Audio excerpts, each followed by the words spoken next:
Well, we're all here to celebrate 25 years of the Seven Angels Theater. And for those of you who don't know the history of Seven Angels, I implore you to go on the website and see how this amazing place got started to become the incredible entity that it is in the city of Waterbury, and also the state of Connecticut and the country. It's an unbelievably well-respected community theater, and there's one, I'm sorry? We're an equity theater. I'm sorry, I meant to say equity theater. But it's in the community of Waterbury. I don't know the minutiae of community or equity or summer stock, or it's a theater and we're happy it's there.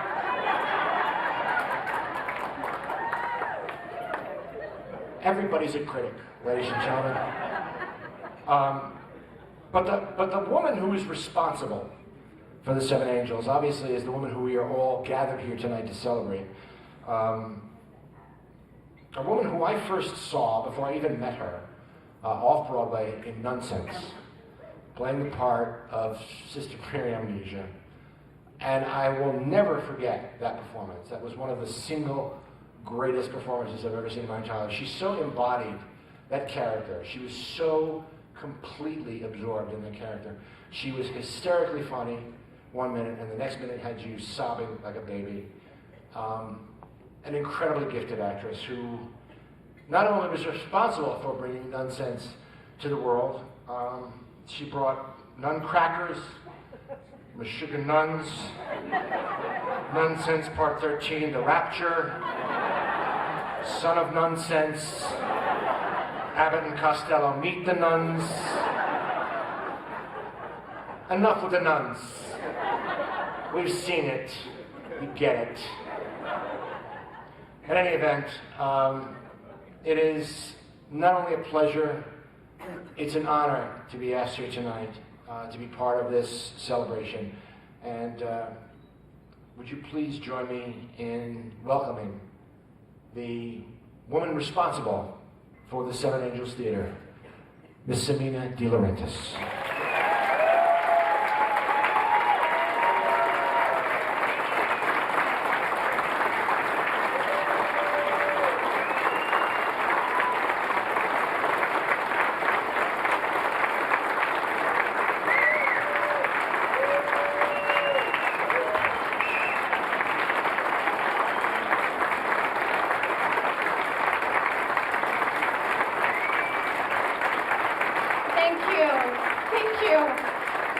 Thank you so much. Thank you. I now know how we're going to fund the rest of the years of Seven Angels Theater, since we were taping Norman and Jim and Charlie and Tom.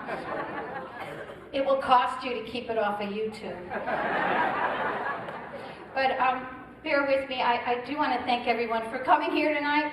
But before I even begin, I want us all to acknowledge 6 people who are the original Seven Angels, my family and friends: Teresa and John De Laurentiis, Victoria Stemmer, the late Ellen Giusti Hamlin, James Sullivan, and Alan Cipriano. It is because of them that Seven Angels exists. Please stand. Along with today, Gary Post, Joe DeNova, and Chet Wild. Please stand. And our former board chair, Salim Nujayem. Please stand. Thank you. You know that show, Survivor? Well, we inspired that show. The only difference being is that they are on a tropical island with snakes and scorpions, and we're at the foot of Holy Land with geese and skunks. I mean, we didn't have a business plan. We didn't have hours of discussions with nonprofit consultants or a feasibility study. If we did, I can assure you we would not be here tonight. My father used to tell me, Semina, don't follow the pack. Well, let me tell you, there was no pack rushing to Waterbury to start a Broadway Union professional theater. Nobody was even getting off the train, except 6 wonderful angels. In those early years, we would call other professional theaters and mentors and ask them advice with a problem or an issue, and they would invariably say, well, I don't know, we've never had that problem. Or they'd say, do such and such a show, it is a surefire hit. And we'd do it, and nobody would come. But we soon discovered, do an Italian or an Irish play or musical, and you were golden. When I was in my 20s, I once worked with an old vaudeville performer. And I remember him telling me he had played the old Waterbury vaudeville houses, you know, Jake's, the Garden, all of them, the Palace. And the saying went on the circuit, if you could play Waterbury, you could play anywhere. And you know that saying, if you only knew then what you know now? But isn't that how wonderful things come about? And you know that in the end, they are meant to be. And I believe God plans it that way. Or God tricks us that way. When we began, little did we know what we had in store. I mean, no one told us about the hate mail we would get. And I thought, oh my God, we're only doing theater. No one told us what it would be like to negotiate with unions. I mean, what do you say to the union, which I am a member of, when they tell you no, the governor of the state of Connecticut cannot get up on stage and join the cast at the end of the show because it will throw off the balance of the union people with the non-union people on stage. What do you say? I take that back, I do know what to say. I just can't repeat it.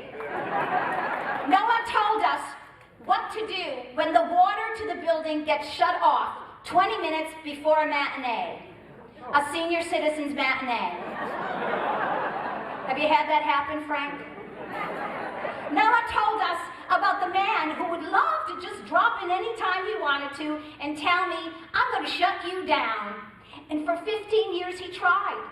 He once tried to even have me arrested. I told him, come and get me. I'll be waiting for you on the porch. That didn't go over too well. But finally he retired. He moved to Florida. Thank you, Miami. No one told us about the business accountant we would hire, who was an incredible artist. She could do incredible copies of Van Gogh, Monet, the signature of our treasurer.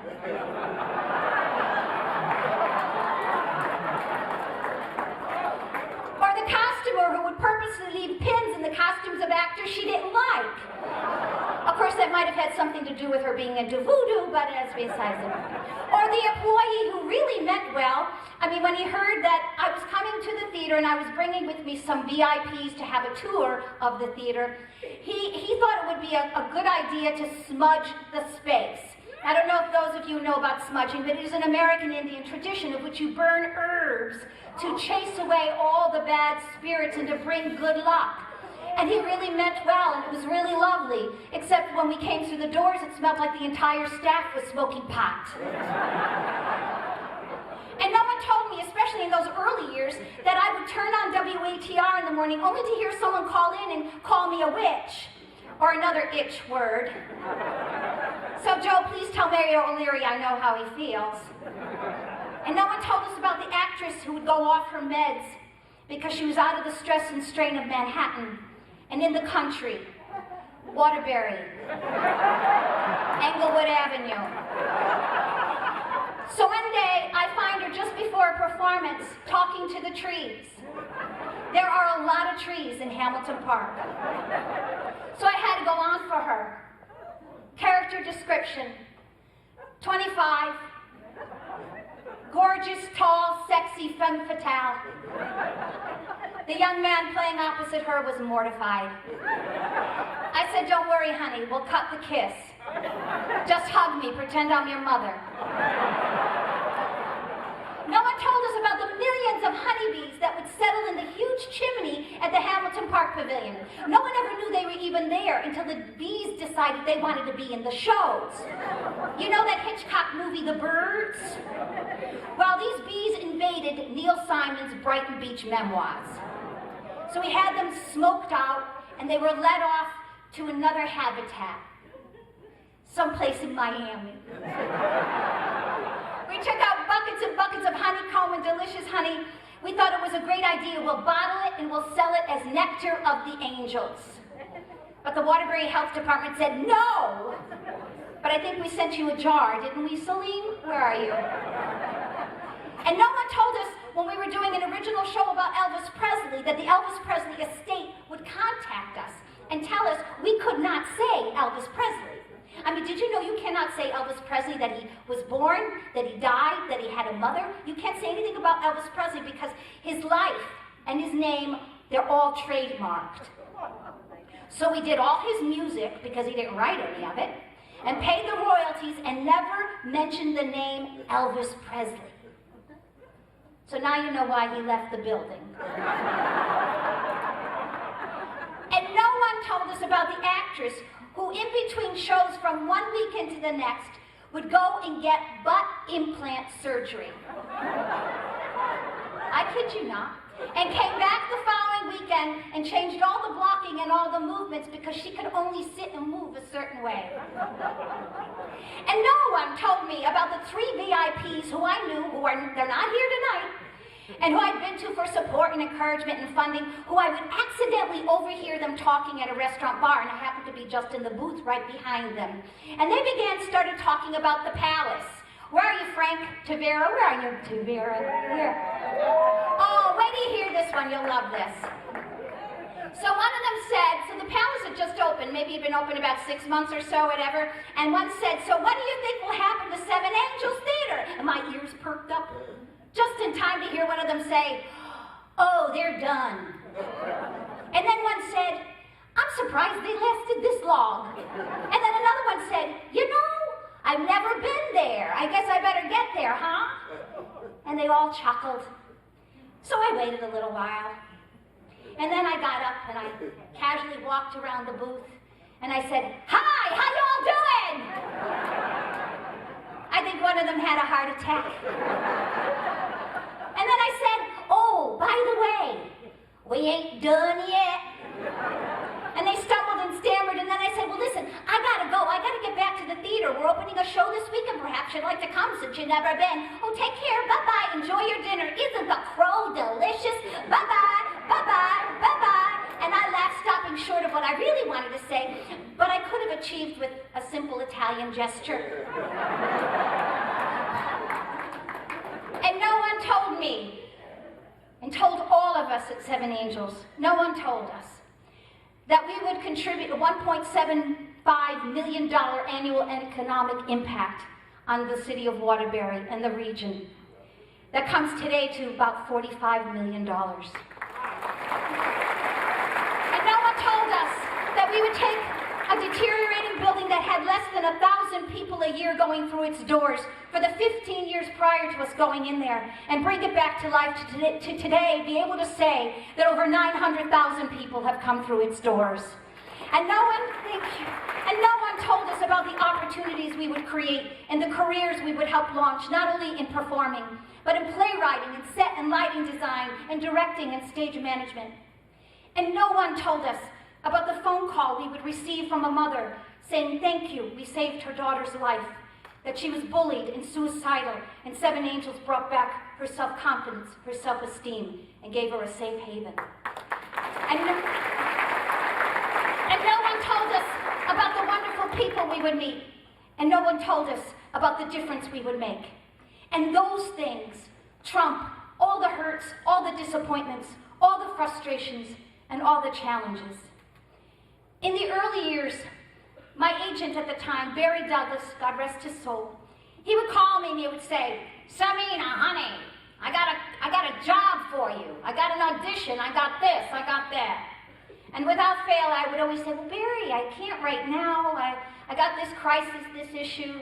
I would tell him about the latest visit from my I'm going to shut you down, pal. And one day there was silence at the end of the phone. And he said, Semina, honey, you know I love you, but do me a favor, sweetie. Take off the rose-colored glasses. Don't you get it? They don't want you. They don't want Seven Angels Theater. And I can't tell you how many times over the years that sometimes that conversation would come back to me. But without fail, always a phone call or a note arrived that said thank you. And I would always remember what I said to Barry that day. Barry, honey. I said, Barry, we're not doing this for the people who don't want us. We're doing this for the people who do.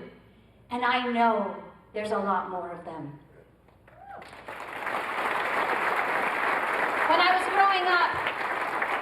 When I was growing up, my mother had a phrase, mark my words. And my family. Mark my words, Semina, you eat all the frosting in that bowl, you're going to be sick. Mark my words, you drive that fast, you're going to get a ticket for speeding. Mark my words, Semina, that man is not single, he's married. And without fail, she was always right. And I would say, Mom, I hate that phrase. I hate it. It is worse than I told you so. And she would laugh, and I would tell her, no, I will never, ever, ever, ever say that phrase. Well, I know my mother is laughing now, because I stand before all of you, and I say, on behalf of myself and all of us at Seven Angels Theater, I say, mark my words, Seven Angels, the best is yet to come. A salute.